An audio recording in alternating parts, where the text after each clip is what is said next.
Tito Soto.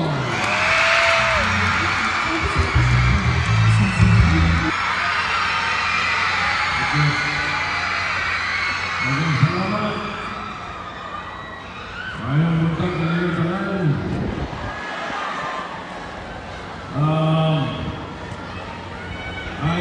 Forgive me, I will no longer mention each and every member of government officials who are here with us.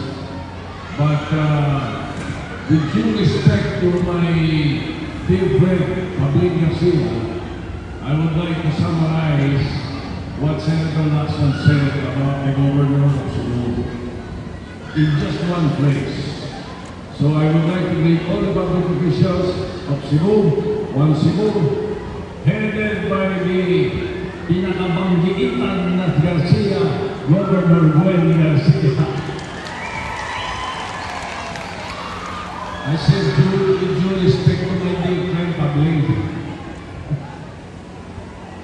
Daghang salamat. Ako Bisaya.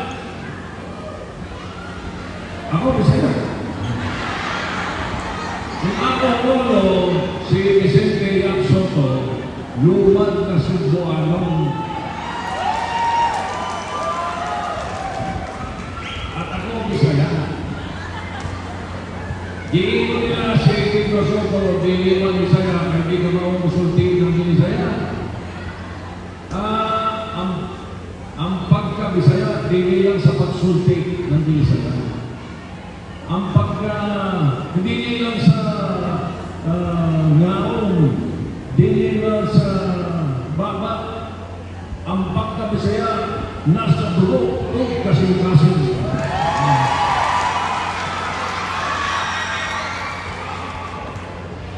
I was Vice Mayor of Quezon City, and I know mga kinyalang ng mga lokal. That's why when I was elected in the Senate in 1992, I immediately preached for laws like the Calamity Fund that you are using now, family courts, the creation of family courts, the creation of the Philippine Drug Enforcement Agency, the mental health law, the Solo Parents Act, the expanded senior citizens, and latest was the Doktor Para sa Bayan. Free medical scholarship for every Filipino na gustong maging doktor. We now have in Cebu the first 44 doctors graduating from the Cebu Normal University.